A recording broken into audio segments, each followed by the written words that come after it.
C'est une période de l'année où on parle beaucoup d'investissement et vous êtes nombreux à nous poser des questions sur les investissements éthiques ou responsables. Alors, pour répondre à quelques-unes de ces questions, nous recevons Brenda Plant, rédactrice en chef et cofondatrice du site Internet étiquette.ca. Madame Plant, bonsoir. Bonsoir. Merci d'être avec nous. Vous connaissez bien les fonds éthiques et des fois, on va chez son conseiller financier et on a l'impression qu'il ne connaît pas ça, les fonds éthiques. Vous faites de la formation auprès des conseillers? Oui, je fais de la formation auprès des conseillers pour qu'ils comprennent mieux tout l'éventail de stratégies et de produits qui sont disponibles et qu'ils comprennent aussi mieux les enjeux de développement durable, les enjeux qui préoccupent les citoyens. Alors, aidez-nous d'abord à définir fonds éthiques, fonds d'investissement socialement responsable, investissement vert. Est-ce que c'est toute la même chose?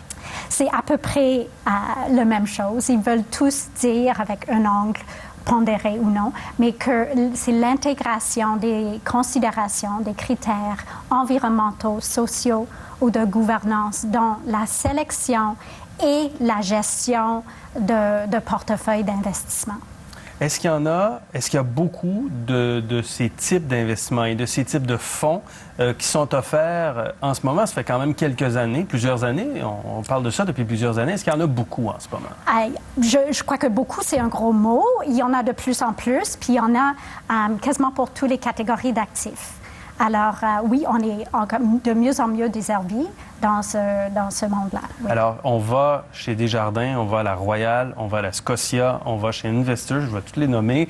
On va dans ces grandes institutions-là, on trouve toujours des fonds d'investissement responsables? Pas toujours. Et je ne veux pas les nommer ici, mais sur le site étiquette.ca, on parle en partie de l'offre des grandes institutions. Vous pouvez le trouver là-bas. Mais de plus en plus, il y a de la demande puis il y a de l'offre. Alors, comment les entreprises qui font partie de ce qu'on appelle un fonds d'investissement responsable, comment sont-elles choisies et intégrées dans ces fonds-là pour qu'on les considère comme étant éthiques et responsables? D'accord. Alors, en amont, je vais commencer avec les 4 stratégies principales de l'investissement responsable. Allez-y. Oui. Parce qu'il y a plusieurs moyens d'apporter la responsabilité à son investissement. Il y a la stratégie de l'exclusion. Là, on s'entend que c'est exclure certains secteurs ou titres pour des raisons telles, c'est relié au tabac, c'est au nucléaire, ou peut-être les combustibles fossiles. Il y a plusieurs... Les armes à feu, par exemple, des choses comme ça. Exact. Donc ça, c'est la première stratégie de l'exclusion. Il y a une stratégie d'exclusion des pires ou sur certains enjeux. Il y a une stratégie de best in class, meilleur du secteur. Alors là, on va chercher les meilleurs performeurs sur les enjeux sociaux, environnementaux et de gouvernance dans tous les secteurs de l'économie. Alors, quand on dit les meilleurs, là, ça, c'est le meilleur fonds, dans le fond. Bien, ça ne veut pas dire que c'est uniquement dans l'énergie renouvelable, par exemple. Ça veut dire qu'on peut prendre de toutes les industries, mais dans l'industrie de l'extractive, par exemple, on va trouver, ou financière, on va trouver les institutions, les entreprises qui sont les meilleures par rapport à leurs pairs sur les enjeux social et c'est pour ça que parfois, et on voyait ça dans Le Devoir il y a quelques jours, le gouvernement va se mettre à aider ou à soutenir financièrement des entreprises pétrolières parce qu'elles font partie des meilleures de leur secteur.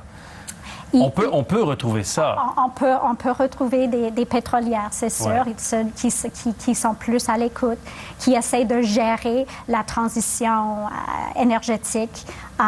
Ils sont évalués sur plusieurs critères, comme j'ai dit. Là, vous m'avez donné deux stratégies. Alors, troisième stratégie. Troisième stratégie, c'est l'engagement actionnarial. Oui. Alors là, c'est l'effet de levier, d'utiliser le pouvoir d'actionnariat pour améliorer, alerter l'entreprise des risques et entamer un changement dans l'entreprise. Et ça se fait via plusieurs moyens.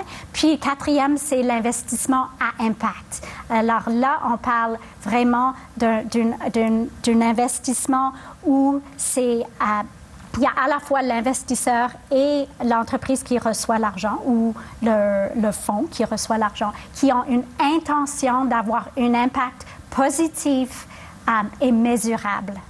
Donc, on va parler d'énergie renouvelable, par exemple. On va parler de l'énergie renouvelable, par exemple. On va parler des fonds thématiques qui visent comme les énergies propres. Ou, on va voir aussi l'investissement dans l'économie sociale ou des entreprises à but non lucratif ou des coopératives. On va voir... Comment on s'assure en tant qu'investisseur? Moi, j'ai mon éthique. Alors, on a chacun un peu son idée de l'éthique, là, bien qu'il y ait des choses fondamentales. Mais comment on s'assure dans le choix de nos fonds éthiques ou socialement responsables que ça correspond vraiment à nos valeurs?